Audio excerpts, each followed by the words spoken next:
Joining us now, a member of the House Judiciary Committee, Democratic Congresswoman Zoe Lofgren of California. It's good to have you back. Congresswoman, we watched all along that hearing yesterday and the testimony of Jack Smith.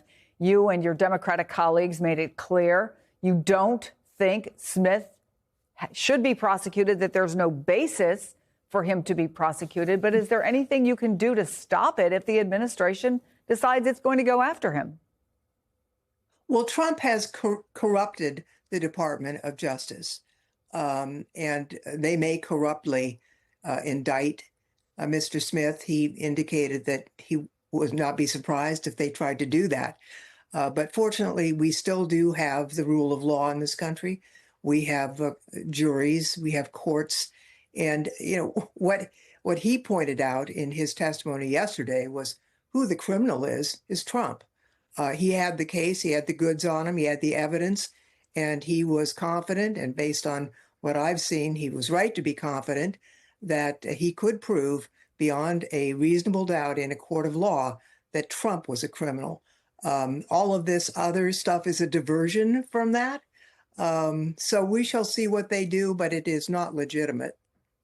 It is very much, though, as you know, a diversion with impact on the people who are targeted. And we've talked to any number of them, right? It's a money suck. There's no doubt about that. Then they have to get legal representation. It's very difficult for families, for friends. And so even if you're strong, as Jack Smith has indicated he is, there are great tentacles to being a target. And I wonder if you're worried that, having been a member of the January 6th committee, you might become a target of this administration. Well, I'm sure that the administration isn't pleased that I was a member, and the other members of the committee did a thorough investigation and outlined our findings, just as Mr. Smith found, that the president committed criminal acts, and we referred that to the Department of Justice. Our activity is completely protected under the speech or debate clause in the Constitution. And also, I mean, we didn't ask for it, but President Biden issued pardons to all the members of the January 6th committee. So, maybe they'll try and violate the Constitution and go after the members of the committee. They are corrupt, but I'm not worried. And the thing that Smith said, I thought that was so important in the hearing, someone asked him, do you regret what you did? Because he has become a target. It's taken, you're right. It does take a toll. And he said he had no regrets. And I think we all ought to keep that in mind. We are at an inflection point here where our democracy and the rule of law is being challenged, both in terms of January 6th, but also what we're seeing with the outrageous activities of armed, masked agents snagging people off the streets without cause. I mean, we have to have the courage to stand up for the Constitution and for the rule of law, elected officials, but regular citizens as well. MS Now has some new reporting, Congresswoman, on FBI Director Kash Patel forcing out field office leaders and other senior agents connected to the two criminal investigations of Donald Trump. And that's according to multiple people who have been briefed on that matter. Do you hear any concerns from your Republican colleagues, even behind the scenes, about the impact of this kind of turnover? In some cases, yes. I do have friends on the other side of the aisle, people who are not insane, who understand what's going on. And so far, none of them have been willing to publicly speak out, which disappoints me a great deal. But yes, not everyone is blind to the harm being done to our country by this lawless efforts on the part of the Trump administration and the president himself, who, by the way, is showing signs of significant decline. I was mentioning to some colleagues between votes, when Biden was president, they hid his cognitive decline. From the public and from members of Congress. I didn't know till we saw that horrible debate.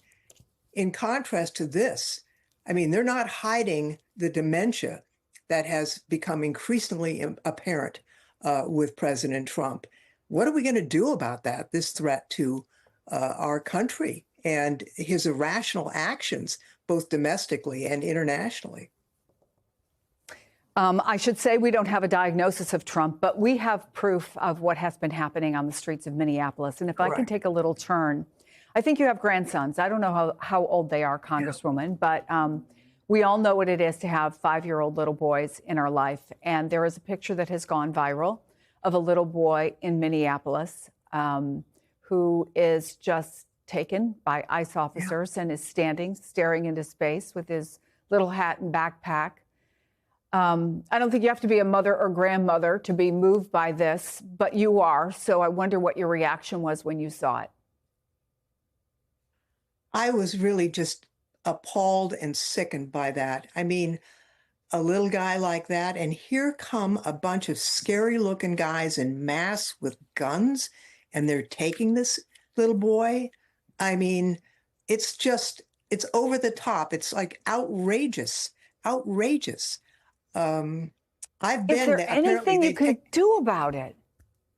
Well, as you know, the Democrats in the House are in the minority. We can't put any bill up for a vote without Republican help. We can't win the votes without Republican votes. And really, what we've got to do is ask our Republican colleagues to get a spine, put the country ahead of your own careers, and put an end to this outrageous behavior. Every mother and grandmother in the country ought to think about what it would have been like for their 5-year-old to be snatched by armed, masked men in crazy uniforms and taken off to Dilley, by the way.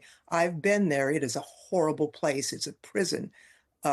This is what our country has come to under the Trump administration. We're out of time, but I do want to ask you briefly, what is that place? What's it like where that little 5-year-old preschooler is, we think, right now? Well, it's been a number of years since I've visited, but it has been used for family detention. There's cells. It's a former prison, and it is really not. I would hate to think of my grandchildren or your children there, and this little boy and others who have been snatched away from their schools and their neighborhoods and their families. Congresswoman Zoe Lofgren, thank you so much for being on the program. We appreciate it.